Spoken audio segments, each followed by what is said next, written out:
잘 모르니까 미쳐봤자 본전이니까. 자, 가까운 게 유대인이다. 떨어진 게 유대인이다. 예, 떨어진 게 유대인입니다. 멀리 있는 게. 왜 그렇게 생각하십니까? 우리 김복수는 뭐 어쩌다 잡 맞췄는데 왜 그럴까요? 유대인들은 참말로 확실하게 거리에 떨어진 성전에다가 누가 무덤을 합니까? 그래서 예. 자 우리 서장은 왜 이 떨어져 있는 것 같아요? 유대인들의 무덤. 그 광야에서 생활했던 시에서 좀 떨어져 있잖아요. 예, 안 가보면 모릅니다. 호건자 지사님 왜 그런 것 같아요? 잘 모르겠어요. 그죠? 갔다 오면 이제 알겠는데. 자, 이거 보면은, 자, 성곽 무덤을 가만히 보면은 좀 더 가까이서 보면 이렇게 다릅니다. 이 이스라엘 사람들의 무덤은 머리를 갖다가 예루살렘 성전을 향해 있습니다. 여기에 무덤이 이렇게 돼 있어요. 이렇게 돼가지고. 왜 그런가 하면 약속된 메시아가 예루살렘에 올 것을 고대하는 심령으로 그렇게 머리에 죽은 사람의 머리를 예루살렘 성전을 향하여 있는데 여기 예루살렘 성전 가까이 있는 이스라엘 이슬람 교도들의 무덤은 이렇게 누워 있어요. 성벽하고 같은 방향으로. 이 사람은 왜 그런가 하면 메카를 향해 있어요. 메카를.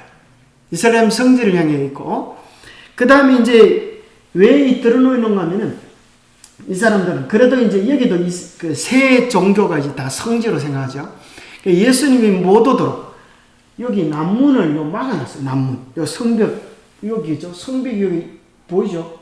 여기 있는 문이 있는데 그 문을 메시아가 못 오도록 이 성벽을 누가 정복을 해놓는가 하면 사실은 이슬람 교도들이 정복을 하고 이 황금돔을 씌운 것도 이슬람에서 해버렸어요.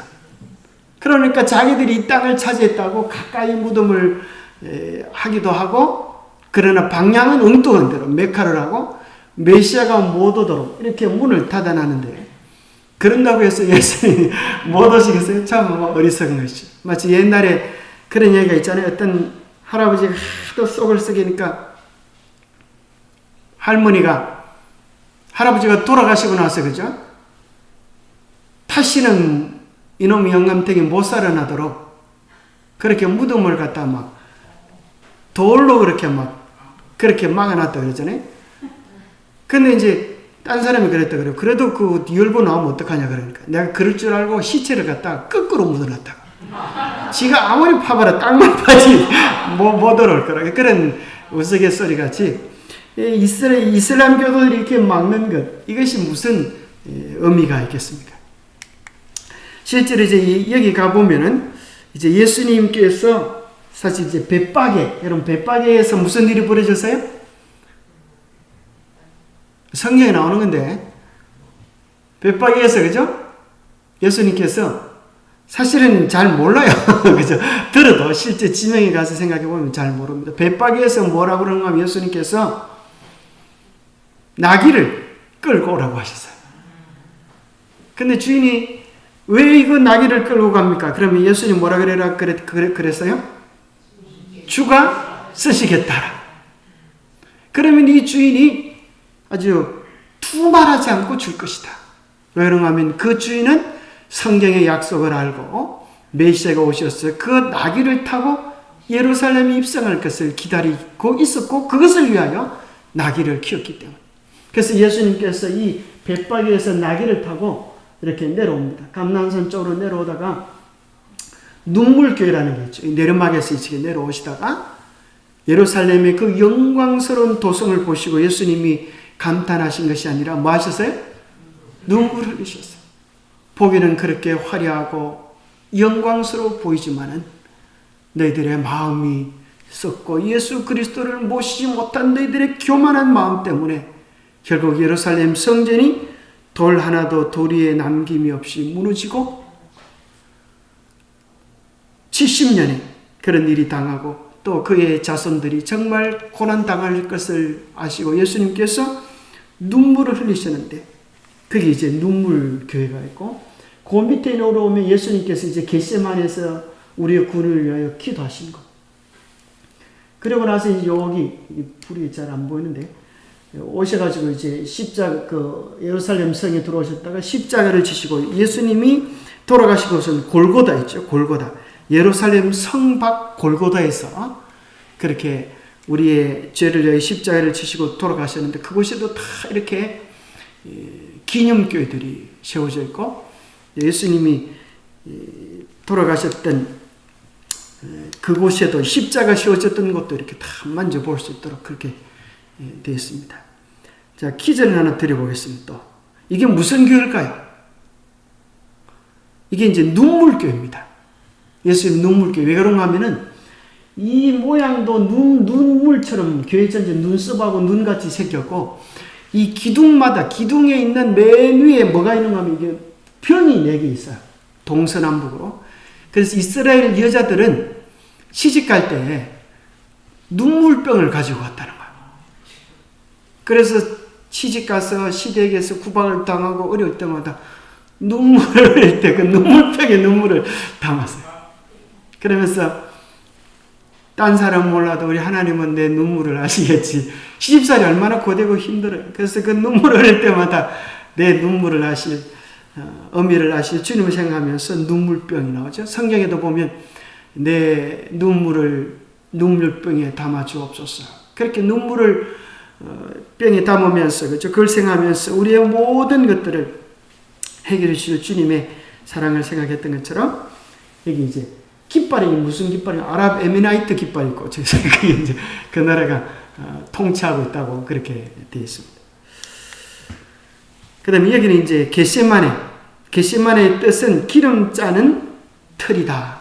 그래서 여기서 감람나무가 많은데 거기서 이제 감람류 기름을 짜기 위하여 우리나라 그 맷돌 같은 데 막 넣고 이렇게 막 짜는 거 짓이겨 가지고 나오는 그 기름을 가지고 썼던 것처럼 예수님께서 우리의 구원을 위하여 그렇게 우리의 모든 죄를 짊으시고 짓이김을 당하셨던 그런 겟세마네 동산.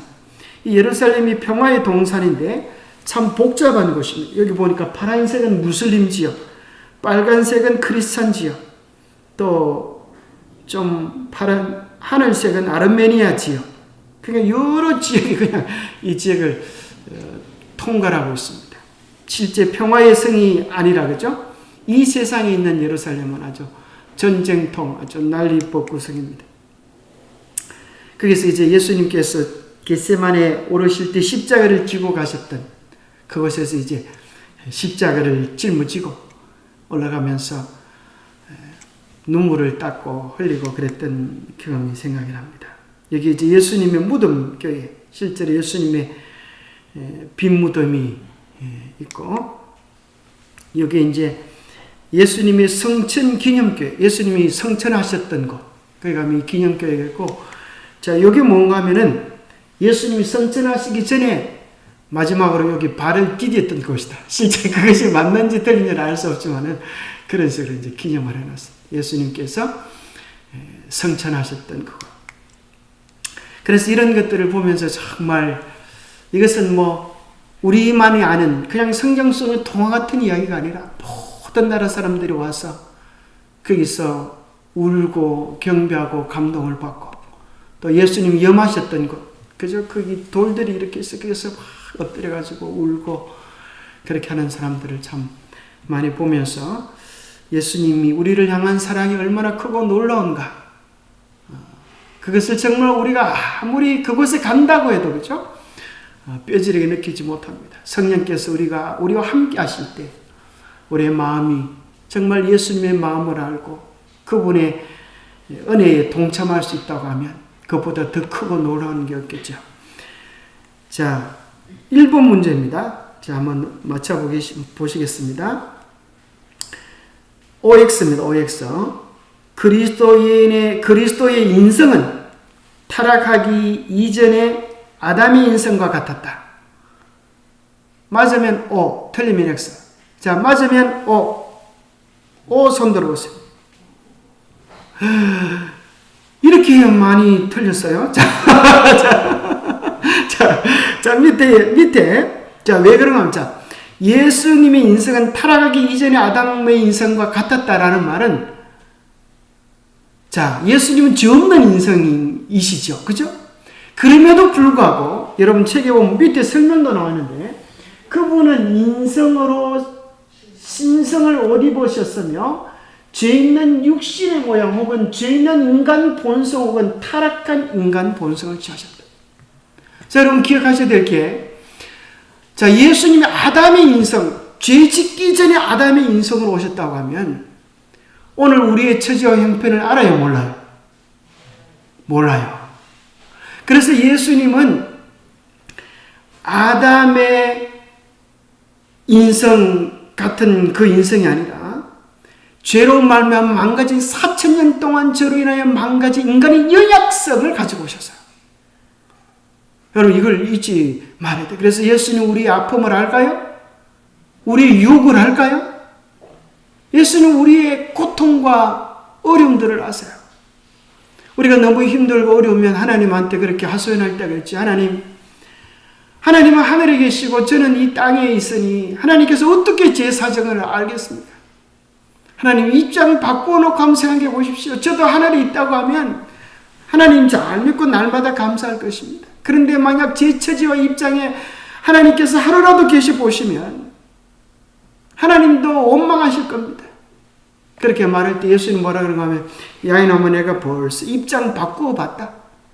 33년 반 동안 인간의 연약한 처지와 형편을 와봤다.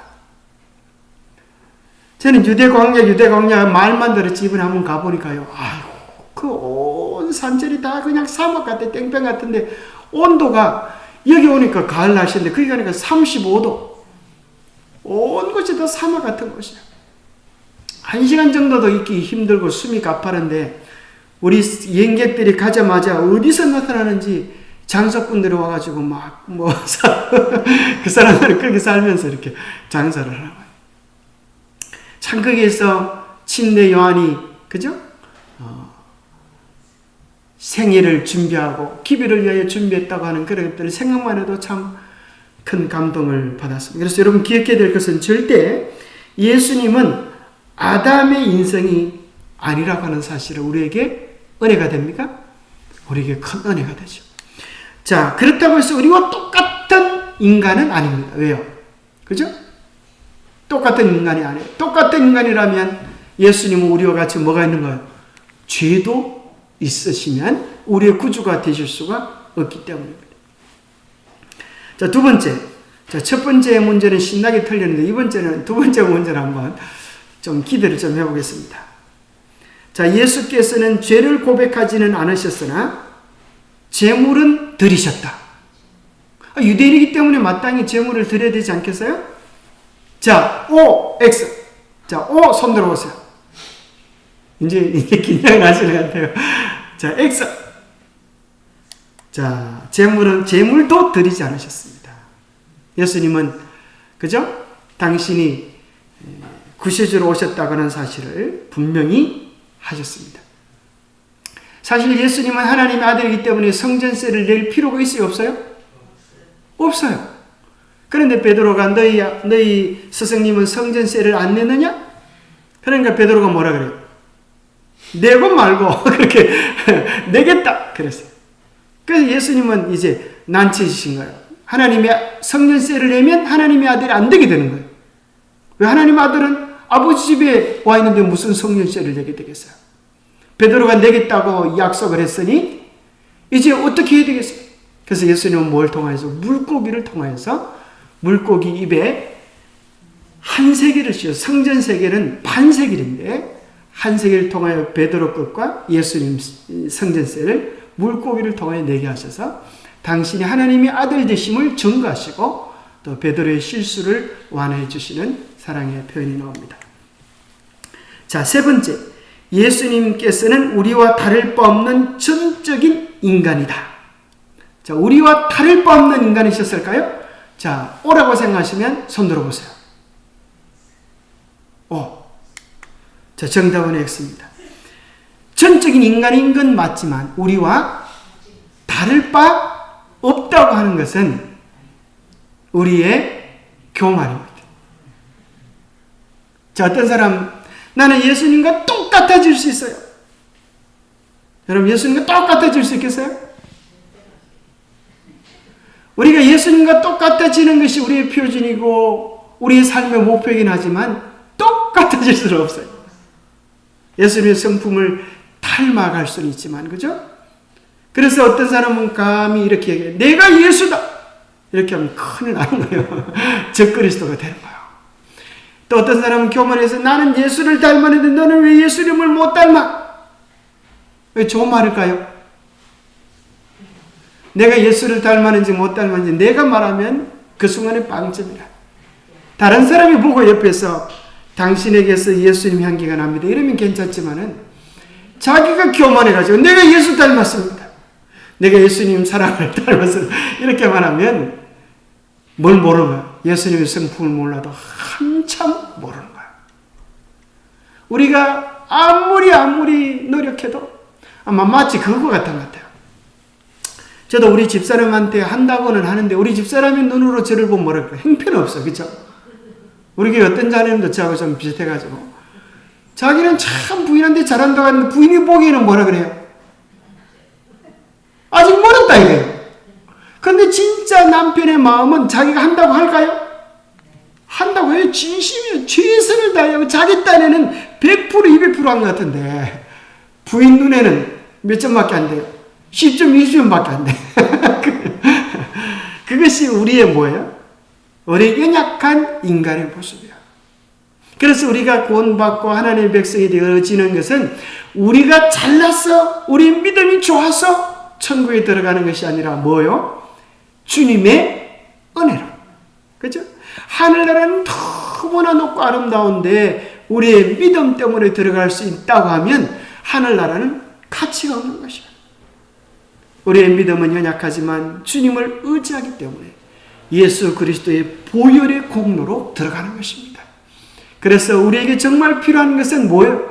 그렇지만은 그 작은 믿음일지라도 뭘 고백해야 돼요? 내가 예수님을 믿습니다. 예수님을 고백합니다. 예수님을 의지합니다. 그럴 때 예수님께서 그 마음 사랑을 보시고 너는 내 백성이다 해주시는 거예요. 뭐로요? 은혜로 해주시는 거예요. 비록 우리가 연약하고 못하지만 하나님의 계명을 못 지킨다고 해서 자, 이 두 가지는 전혀 다른 거예요. 어차피 못 지킬 계명 내가 안 지키겠습니다. 어떨까요? 제가 부족하지만 최선을 다하여 주님 따르겠습니다. 같을까요? 다를까요? 전혀 다른 것입니다. 우리가 정말 드려야 되는 것은 우리의 마음이에요. 내가 누구에게 소속되어 있는가? 이것이 주님께서 보시는 것입니다. 여러분의 삶이 부족하고 어려울지라도 뭘 의지하면 주님을 의지하면 산상보원에 보면 참새 한 마리도 저절로 떨어질 수 없고 주님을 의지하는 자를 결코 주님은 버리지 않으실 것이다. 여러분 믿으십니까? 예, 여러분 주님을 믿으시게 되기를 바랍니다. 여러분의 믿음을 믿지 마세요.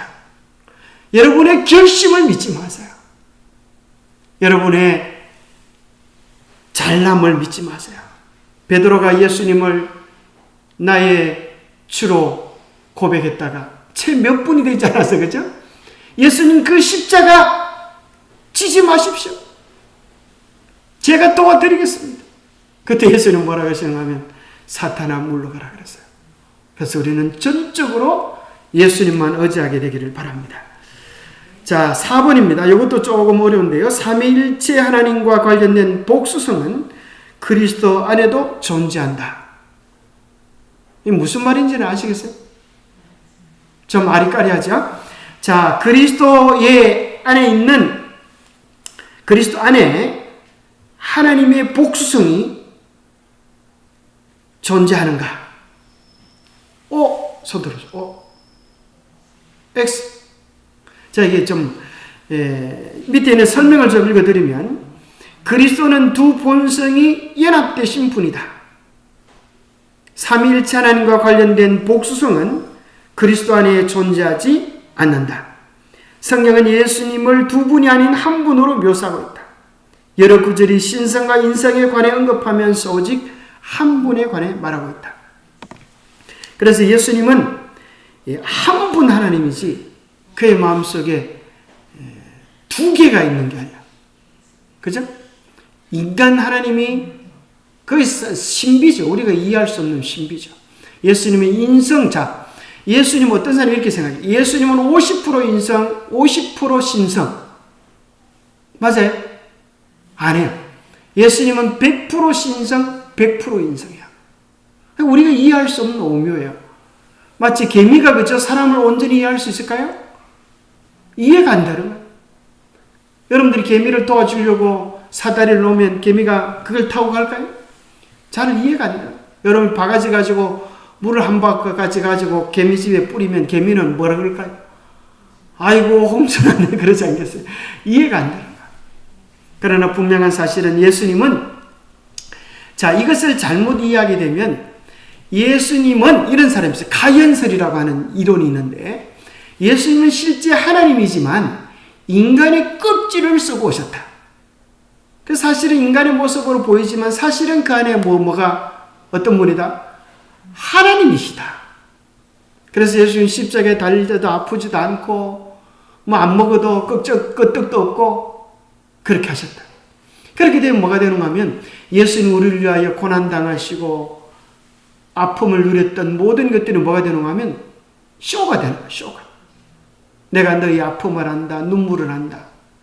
그러나 예수님은 그렇게 하신 분이 아니고 100% 인간이요 100% 신성을 가지고 계신 우리의 구조가 되십니다. 자, 5번 문제.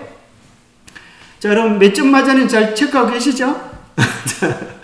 5번 문제. 은혜의 왕국은 그리스도의 사망 때까지는 온전하게 세워지지 않았다. 은혜의 왕국이 뭔지 알죠? 은혜의 왕국. 마음속의 왕국. 마음속의 왕국. 예수 그리스도를 마음의 구주로 모시면 마음속의 천국이 이루어지는 것은 예수 그리스도의 사망 때까지는 온전하게 세워지지 않았다. 자, OX. 자, O. 손 들어보세요. O. 예, 옵니다. 자, 은혜의 왕국은 언제 시작이 되는가 하면, 자, 이것이 좀 헷갈리는 문제인데, 언제 시작이 되는가 하면, 첫 인간이 범죄한 직후에 은혜의 왕국이 세워졌어요.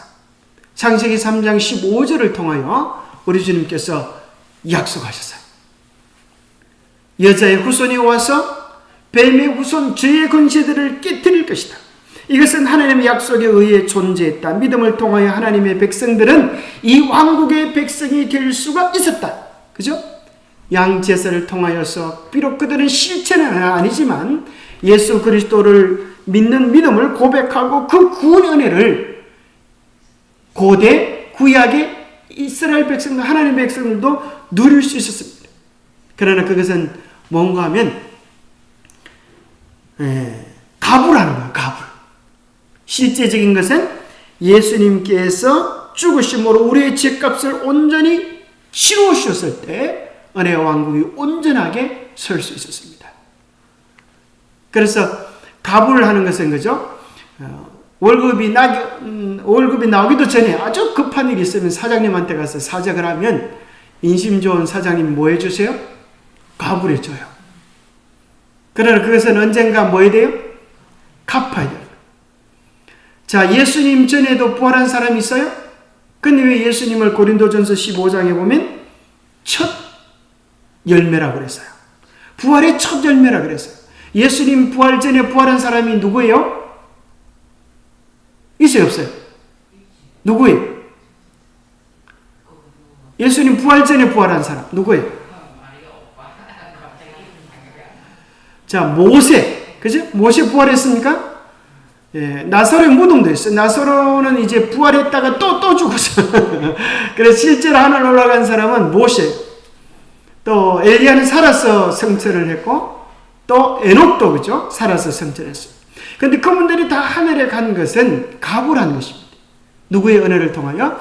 예수 그리스도의 대속적 은혜를 가부해서 들어간 것입니다. 그래서 예수 그리스도를 고린도전서 15장에는 부활의 첫 열매다 그렇게 이야기합니다. 자, 6번. 은혜의 왕국은 외적 과시에 의해서가 아니라 신자의 심령에 끼치는 그 영향에 의해서 그 실체가 드러나 보인다. 자, 맞다고 생각하시면 손 들어보세요. 오? 네. 한 분 살아났습니다. 정답 5입니다. 그래서 은혜의 왕국은 마음속의 왕국이죠. 그래서 예수님은 하나님의 나라가 여기 있다 저기 있다 할 것이 아니라 너희 안에 있느니라 그러셨어요. 그래서 우리는 예수 그리스도를 믿음으로 우리 안에 천국이 이루어지고 우리가 그 마음의 기쁨이 감격이 예수님 믿는 사람들은 세 가지 법. 첫 번째 무슨 법이요? 기뻐. 그 다음에요? 기뻐, 그죠? 구원의 은혜. 내게 베푸신 은혜 때문에 너무 기뻐. 두 번째는 바빠. 왜 바빠? 그 사랑을 나누고 봉사한다고 바빠. 세 번째는 무슨 뽀요? 예뻐. 하나님께서 보시기에 얼마나 사랑스러운지, 그죠? 세 가지 뽀를 잘 가지게 되기를 바랍니다. 자, 7번. 예수 그리스도의 탄생식에 대한 70일의 예언은 다니엘서 8장에 기록되어 있을까요? 8장에 기록되어 있다.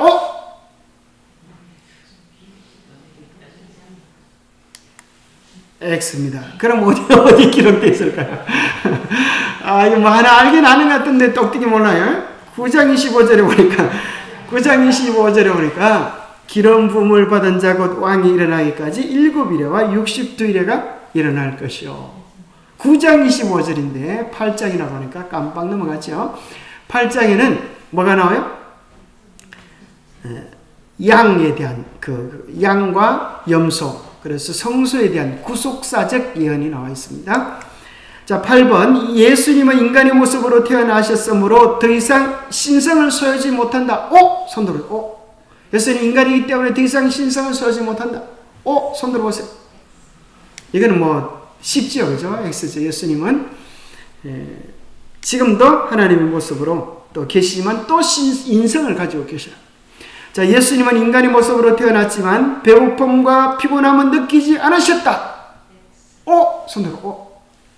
예수님이 우리의 처지와 형편을 아시고 우리와 같이 되셔서 너무너무 감사한 것입니다. 내가 배고프고 어렵고 외로울 때에 예수님 제 마음 아시지요? 제 심정 아시지요? 그럼 예수님 나도 안다. 그러니 예수님은 뭐가 되실 자격이 있는가 하면 우리의 심판장이 되실 수 있는 자격이 있으신 거예요. 우리의 대제사장이 되실 수 있는 자격이 있으신 거예요. 죄인들의 처지와 형편을 모시면서 어떻게 심판하실 수 있겠어요? 그래서 그것을 알기 위하 예수님이 우리와 같이 되신 것입니다. 자, 마지막 10번 문제. 십자가에 달리실 때 그분의 인간적 본성은 죽었으나 그분의 신성은 죽지 않았다. X. 자, 손 들어보세요. 이것도 사실 좀 어려운 문제예요. 그죠? 왜 그런가 하면 신성은 죽지 않으십니다. 왜 그러냐면 신성은 죽는다고 하는 것은 불가능하기 때문에. 그래서 그 안에는 신성의 모든 충만이 육체로 거하시고 또 하나님은 오직 그에게만 죽지 아니함이 있으시고, 그러니 하나님 자신은 신성은 죽지 않으시고, 좀 어려운 부분이죠. 신학적인 그런 부분이지만 성경 속에서는 그렇게 이야기하죠. 오직 그분에게만 영원히 죽지 아니하십니까? 그런데 오늘날 많은 사람들은, 오늘날 많은 종교들은 많은 길들이 한 하나님께로 인도한다. 자, 이슬람 사원들을 보면 모스크라 그러는데 가운데가 이렇게 동그랗게 되어 있어요. 왜 동그랗게 되어 있을까요? 그게 왜 동그랗게 되냐면 그 가운데에 하나님이 계셔. 하나님 형상을 새겨놔서 하나님이 이 세상을 돌보고 계시다. 바라보고 계시다.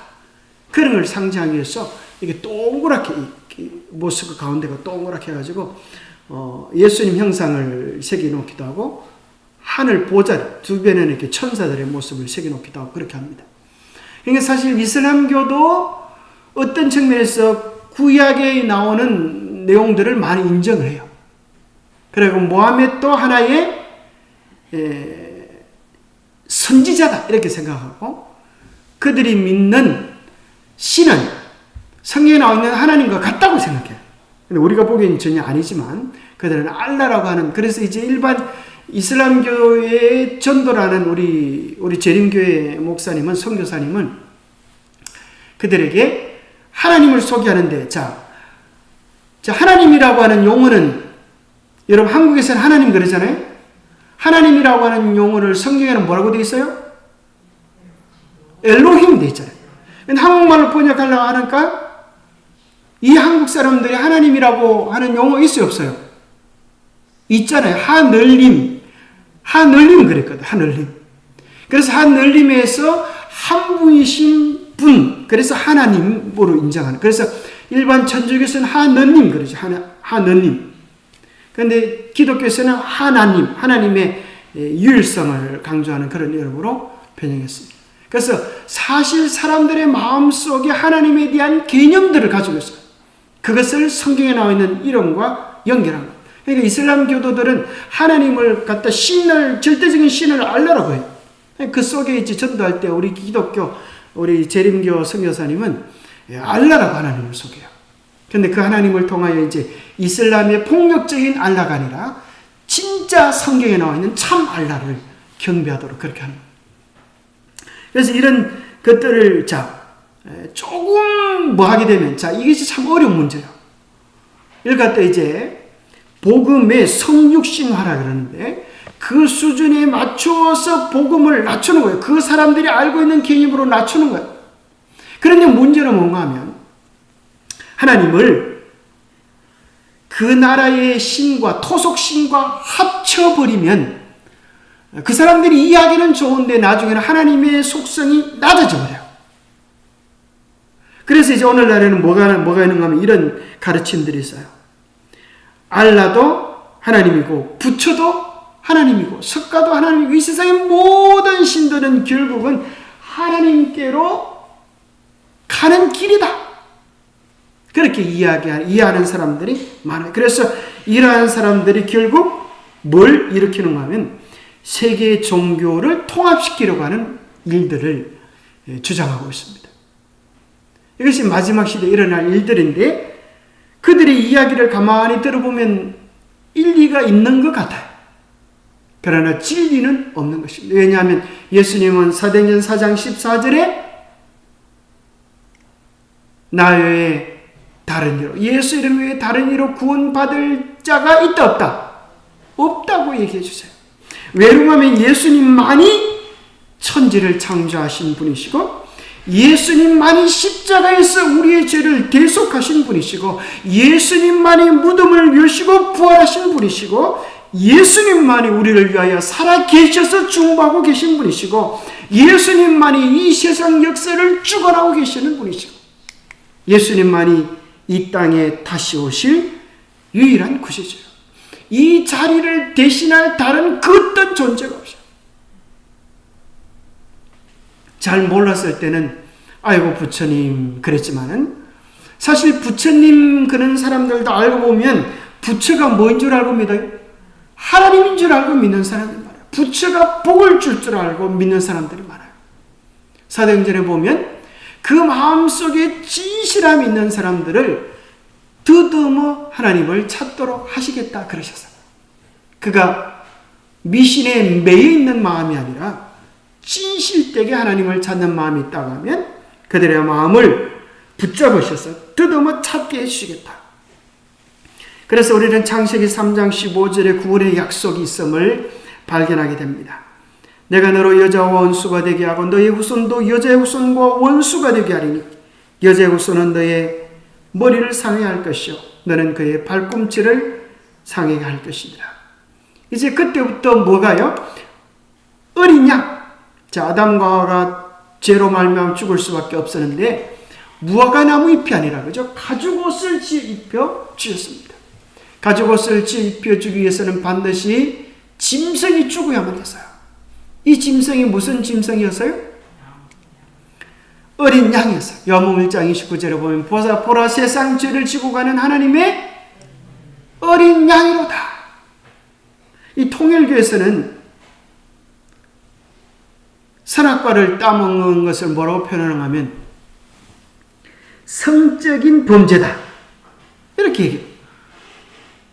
그래가지고 이제 성적인 범죄니까 무화과 나무로 부끄러운 것을 가렸지. 그게 죄를 저지르는 그게 가린 거야. 이렇게 말도 안 되는 그런 소리들을 하는 것이.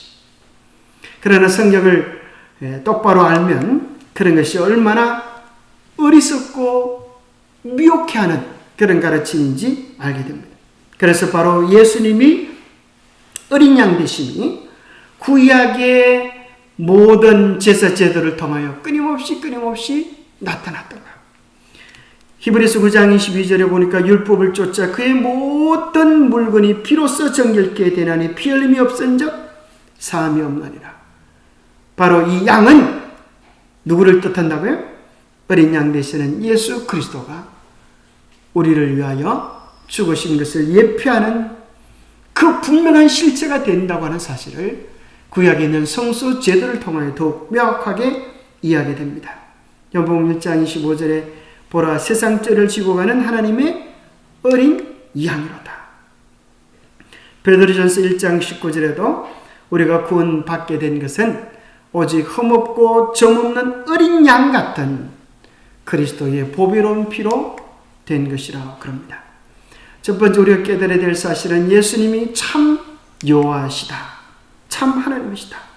그래서 빌립보서 2장 5절 7절에 보면 하나님의 본체가 되신다. 근본 하나님의 본체가 되신다. 그리고 어떤 사람은 예수님을 아들로만 생각해요. 그래서 아버지 하나님과 아들 하나님의 영원한 차이가 있어서 아버지 하나님은 좀 더 높고 아들 하나님은 좀 낮다 이렇게 생각해요. 그러나 이사야 9장 6절에 보니까 예수님을 묘사하기를 전능하신 하나님이라 영존하시는 뭐라? 아버지라. 그래서 삼위일체는 똑같은 위치에 있는 존엄하신 하나님 아버지시라고 하는 사실을 이야기합니다. 그러면 왜 똑같은 분이신데 아들이라고 하는 칭호를 받으셨을까요? 아들이라고 하는 칭호를 받으신 이유는 무엇 때문입니까? 여러분 왜 그렇습니까? 라고 묻는다면 히브리서 1장 4절에 그가 천사보다 훨씬 뛰어남은 그들보다 더 아름다운 이름을 기업으로 얻으심이라. 그러면서 그 다음 절에 보면 내 아들이라 오늘 내가 너를 낳았다 하셨습니다. 그래서 예수님께서 아들이라고 하는 이름을 기업으로 받으셨어요. 원래 있는 이름이 아니라. 왜 아들이라고 하는 이름을 기업으로 받으셨는가? 왜요? 그분의 기업, 그분의 산업, 그분의 재산이 아들이라고 하는 이름이. 왜요? 우리도 예수 그리스도를 개인의 구주로 영접하면서 하나님의 아들들, 하나님의 자녀들이 될 것을 약속해 주시기 위하여 내가 하나님의 아들인 것처럼 너희들도 하나님의 사랑의 대상이다 하는 사실을 깨닫게 하기 위하여 인간관계 속에 가장 깊은 애정의 대상인 아들의 이름으로 이 땅에 오신 것입니다. 자, 여러분 여기 오해가 없으시게 되기를 바랍니다. 자, 신약 성경에 여호와라고 하는 단어가 몇 번 나온다고요? 신약 성경에 여호와라고 하는 단어가 몇 번 나온다고요? 이걸 어떤 목사님들한테 물어보면 머리를 끌적끌적하면서 글쎄 몇 번일까요? 이런 사람이 있어요. 여호와증인들도 물어보면 잘 몰라요. 신약 성경에 한 번도 안 나와요. 자, 왜 그런가 하면 자, 마태복음 3장 3절에 보면 그는 선지자 이사야를 통하여 말씀하신 자라. 일렀으되 광야에 외치는 자의 소리가 있어 이르되 너희는 주의 길을 준비하라. 여러분 성경에 주의 길을 준비하라 나오는데 주의 길 앞에 리을이라고 하는 글자가 작게 붙어 있어요. 왜 리을이라고 하는 글자가 붙어 있어요? 왜 붙어 있어요? 이걸 뭐라 그래요? 난하주라고. 난하주. 밑에 어려운 부분들을 밑에에서 찾아봐라. 어려울 난자 밑에 아래 하자 주석 밑에 설명이 나온다 이 소리. 난하주. 그래서 이것은 선지자 이사야가 이 말을 했는데 바로 이 말은 이사야서에서 인용된 것이다 하는 거예요. 그래서 여러분 성경책 실제로 마태복음 3장 3절을 찾아가지고 리얼을 확인하고 리얼을 밑에서 찾아보니까 성경 몇 장 몇 절로 연결되어 있어요? 한번 찾아보세요. 여러분 성경책 가지고 계신 분들. 자, 한번 시간을 좀 드릴 테니까 한번 찾아보세요. 리얼이 진짜 나오는지 안 나오는지. 마태복음 3장 3절. 자, 찾으신 분 한번 읽어보세요. 몇 절이 나와요? 리얼을 해가지고. 그렇죠. 이사야 40장 3절이 나오죠. 그럼 이사야 40장 3절을 찾아보면 이런 말씀이 나오는 거예요. 외치는 자의 소리여 이르되 너희는 광야에서 여호와의 길을 예비하라. 자, 구약 이사야서에는 여호와의 길을 예비하라 그러는데 신약 성경에는 무슨 길을 예비하라? 주의 길을 예비하라. 이렇게 되는 거예요. 그래서 이 구약에 여호로 묘사된 그분이 신약 성경에 주라고 하는 이름으로 바뀌어져서 나타나는. 그래서 바로 여호와가 우리 예수님입니다. 여호와라고 하는 뜻은, 예수라고 하는 뜻은 여호와는 구원이시다. 그걸 한마디로 말하면 예수가 되고 요수아가 되고 호시아가 되고 같은 이름의 의미예요. 그래서 우리는 예수님이 바로 구원하기 위해 이 땅에 오신 여호와라고 하는 사실을 깨닫게 됩니다. 자, 성육신에 대한 예언과 성취가 참 많은데요. 예수님께서 누구의 계보에서 나올 것이다? 아브라함의 계보에서 나올 것이다. 성경 어디에 나와요? 어디에 예언되어 있어요? 창세기 22장, 12장 단어죠. 천하 22장에 보면 천하 만민이 복을 얻을 것이라 내 씨로 말미암아. 마태복음 1장에 보면 왜 족보가 그렇게 많이 나오나? 그 예언을 이루시려고. 자, 두 번째 우리가 예수님의 탄생 장소에 대한 예언 어디 나와요? 미가 5장 2절 베들레헴 에브라다야 내가 유다 족속 중에 작을지라도 이스라엘을 다스린 자가 내게서 내게로 나올 것이라. 자, 베들레헴 에브라다야 그렇게 예수님께서 나실 장소가 예언되어 있습니다. 바로 그런데 예수님의 어머니는 지금 어디에 살아요? 나사렛에 살아요. 나사렛이 예수님 나실 당시에는 물이 좋았어요? 안 좋았어요? 물이 안 좋았어요. 그 동네는 싸움 잘하고 남의 그 뺏고, 이 동네 누가 갔다가 코피가 터지고 돈이 뺏기고 그랬어요? 누가 갔다가 이 동네가 혼쭐이 났어요? 나다나엘이 갔다 돈도 다 뺏기고 터지고 그렇게 해가지고 예수님이 메시아가 나사렛에 났다 그런 소리를 듣고, 그죠?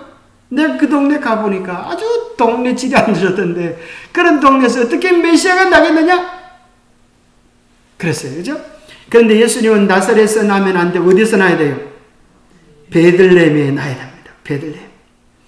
자, 우리나라도 강을 끼고 도시가 건설되듯이 이스라엘은 큰 바다가 두 개 있어요. 그 나라는 하도 가물어 가지고 이 호수를 갖다 바다라 그래요. 그 바다를 두 개가 있는데 무슨 바다? 갈리 바다하고 사해 바다. 이 두 가지가 큰, 그래서 큰 대마을들이, 중요한 마을들이 뭘 중심으로 해서 갈릴리나 사해를 중심으로 해서 이루어져 있어요. 사해 주변에 뭐가 나오는가 하면 베들레헴이 나와요. 베들레헴.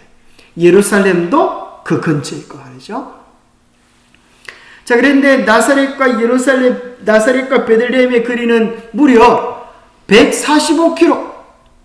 그럼 예수님께서 나사렛에서 나면 안 되니까, 나면 메시아의 족보가 틀리신 거예요. 그럼 어떻게 되겠어요? 예수님이 베들레헴에 나게 하기 위하여 무슨 일이 벌어졌어요? 호정령. 어디에 나옵니까? 어디에 나오죠, 호정령이? 누가복음에 나와요. 누가복음, 그죠? 여러분, 누가복음에만 나옵니다. 다른 복음서에서는 기록해 주지 않아요. 누가복음 2장 1절에 보면 그때 가이사 아구스도가 영을 내려.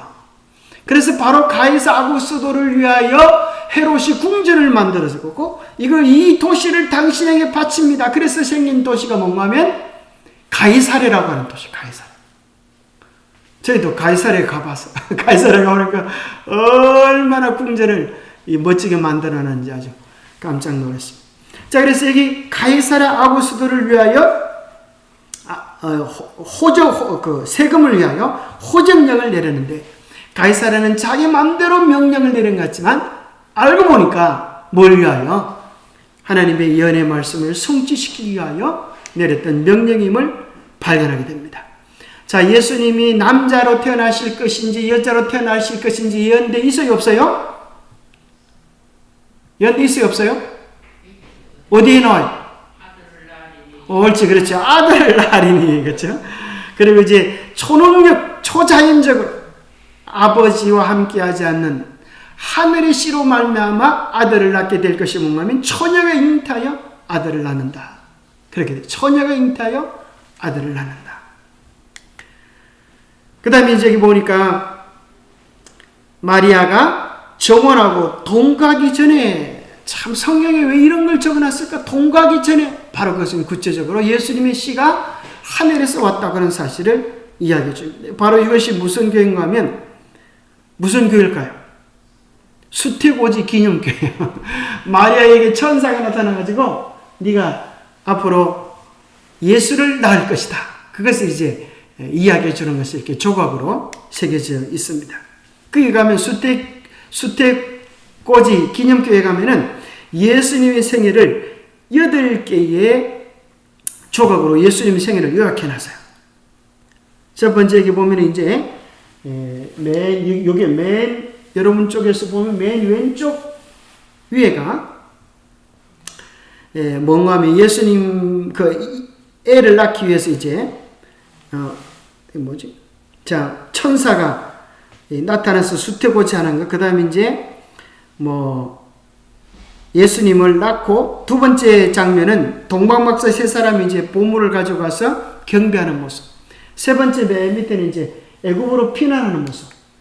네 번째 모습은 예수님께서 6월절에 성전에 가시는 것. 그 다음에 이제 공생애 때 부름을 받는 것. 30대에 부름 받는 조각. 그 다음에 이제 이렇게 왼쪽 밑으로 위에서 아래로 갔다가 올라가는 겁니다. 예수님께서 복음을 전하시고 이제 하시는 모습. 그 다음에 십자가에 달리시는 모습. 그 다음에 제일 위에 뭔가 하면 부활 성천하시는 모습. 이런 것들이 이제 예수님 생애를 8개의 모습으로 이 동판에서 다 새겨놨습니다. 자, 예수님께서 나사렛 동네에 가셔서 이제 안식일 날 사명을 선포하시는데 이사야 61장 1절과 2절을 선포하세요. 여호와의 은혜를 전파하며 포로된 자를 자유케 하고. 이걸 어디 가세요? 유대인 어디에 가세요? 회당에 가서.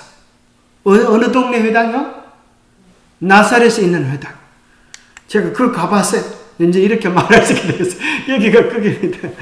예수님이 회당에 가셔서 이제 성경을 펴시고 이 말씀이 바로 오늘날 너희 귀에 응하였느니라.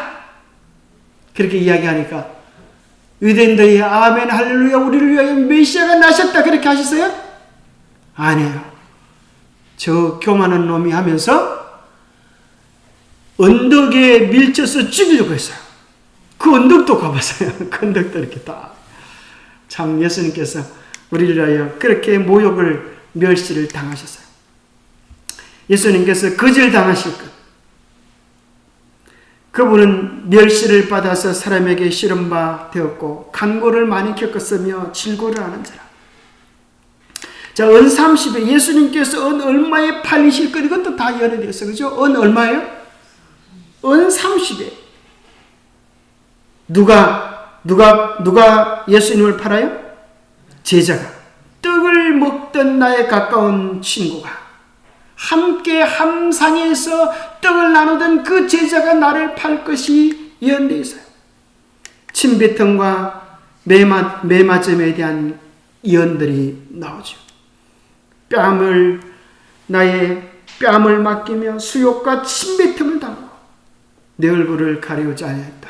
그 모든 예언들이 하나도 남김없이 예언되어지는데 예수님이 채찍을 맞으셨는데 그곳에 또 뭐가 있는가 하면 채찍질 기념교회가 그것도 채찍 기념교회 온 데다가 기념교회. 예수님의 옷을 제비 뽑았습니다. 뼈가 상하지 아니었어요. 가장 중요한 것 가운데 한 가지는 이제 요것만 하고 마치겠습니다. 아주 중요한 건데 여러분들 요거는 오늘 저녁에 오신 분들은 예수님의 죽음의 연월일시 요걸 반드시 기억하시면 좋겠어요. 예수님이 몇 년, 몇 월, 며칠, 심지어 몇 시에 돌아가시는가 하는 것이 성경에 연되어 있어요. 다니엘서 9장 25절에 보니까 기름 부음을 받은 자 곧 왕이 일어나기까지 7일과 62일에가 지나갈 것이요. 기름 부음을 받은 자가 무슨 뜻인가요? 메시아 그리스도라고 하는 뜻이야. 그런데 7일과 62일에가 지날 것이요. 언제부터요? BC 457년 예루살렘 중건령이 내린 후에 7일에와 62일에가 지날 것이요. 이래에 이때 메시아가 나타난다. 예수님께서 AD 27년에 만 30세로 침례를 받으시고 공생을 시작하시고, 여기 보면 다니엘서 9장 27절에 보니까 그가 장차 많은 사람으로 더불어 한 이래의 절반의 언약을 굳게 정하겠고, 바로 이때 언약의 절반에 예수님께서 죽으실 것이 예언되어 있습니다. 그래서 이스라엘을 위하여 약속되어진 70주일에 마지막 한 주 1회의 절반에 예수님께서 십자가에 달려 돌아가시는데, 놀랍게도 뭐가 예언되는가 하면 죽음의 시간이 예언되어 있어요. 죽음의 시간이 AD 31년에 나오는데, 죽음의 시간이 어떻게 예언되어 있는가? 출애굽기 12장 2절에 보니까 이달 14일에 유대력입니다. 유대 종교력이에요. 종교력.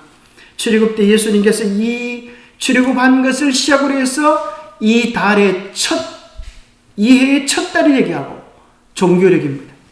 그다음 이달 1월 14일 언제요? 날짜는, 달은 언제? 1월. 날은 14일. 요일은 금요일, 6월째 딱 그렇게 이루어져. 해질 때, 시간은 해질 때에. 해질 때라고 하는 것이 뭔가? 해질 때라고 하는 것이 뭔가? 예언된 죽음의 시간. 어린 양 예수 그리스도를 뜻하고 점 없고 흠 없는 것은 죄 없는 품성 1년된 수컷은 장성한 남성을 뜻하고, 양의 피는 그리스도의 피를 뜻하는데, 그 6월절 양의 피를 집, 좌우 문설주와 임방에 바르라고 그랬어요. 그래서 이걸 그대로 바르면 좌우 문설주와 임방 가운데에 바르면 바로 십자가의 모양이 나옵니다. 십자가 형태로 예수님께서 달릴 것이 나오고, 중요한 것이 이 저녁에 뼈를 꺾지 말고, 예수님께서 실제로 두 강도들은 뼈가 꺾였지만 예수님은 뼈가 꺾이지 않음을 발견합니다. 14일 저녁 해질 때라고 하는 것이 바로 뭔가 하면 여기 이제 중요한 시간입니다. 바로 유대인들은 낮 12시에 해가 넘어가기 시작해요. 그 다음에 저녁 6시에 완전히 넘어간다고 생각해서 해질 때를 원문에 보면 두 저녁 사이에 그랬어요. 두 저녁 사이. 그래서 12시와 6시의 저녁 사이인 몇 시예요? 오후 3시. 그래서 12시와 6시 저녁 사이인 오후 3시, 10시, 오후 3시, 15시에 돌아가시는데, 그것이 바로 마태복음 17장 45절에 보니까 제9시에 그렇게 나오죠. 9시. 그래서 9시에 기록되어 있는 것을 오늘날 시간으로 계산하면 더하기 6을 해야 돼요. 더하기 6을 하면 바로 정확하게 15시가 나옵니다. 이것을 현대인의 성경 같은 데는 아예 15시라고 기록해 놨어요. 그래서 예수님의 예언의 말씀이 정확하게 연월일시가 정확하게 이루어지고 6월절 사건이 그대로 성취되어지는 것을 우리는 발견하게 되는 것입니다. 자, 그래서 오늘 우리가 이제 이 말씀들을 통하여서 보면서 정말 예언의 말씀들이 얼마나 분명하고 명확하게 이루어지는지를 확인하고, 시간이 다 없어서 이 말씀들을 다 설명해 드릴 수는 없지만은 우리의 모든 구원의 기초가 되고 변할 수 없는 예수 그리스도를 믿는 신실한 믿음을 우리가 활용하여서 우리의 믿음이 정말 견고한 믿음이 되어서 하늘의 구원을 흔들림 없이 붙잡는 우리 모두가 되기를 간절히 바랍니다. 기도하겠습니다. 하나님 아버지, 우리에게 베푸시는 귀한 은혜와 사랑을 인하여 감사합니다. 우리를 구원하기 위하여 하나님의 아들 예수 그리스도께서 이 땅에 사람이 되어 오셔서 우리의 아픔과 고난과 눈물을 친히 당하시고 우리의 모든 죄를 짊어지시고 십자가에 우리를 위하여 죽으셨음을 인하여 감사합니다. 그 한없는 구원의 은혜를 우리의 마음에 깊이 명상하게 도와주시고 그 십자가의 보혈 구원의 은혜가 우리의 삶을 감동시켜 우리의 삶을 송두리째 변화시켜 주시옵소서. 그래야 우리도 예수님 향기가 나는 그리스도의 제자들이 되도록 축복하여 주시옵기를 우리 주 예수 그리스도 이름 어지하여 간절히 간구하옵나이다. 묵상 기도로 예배 마치겠습니다. 감사합니다.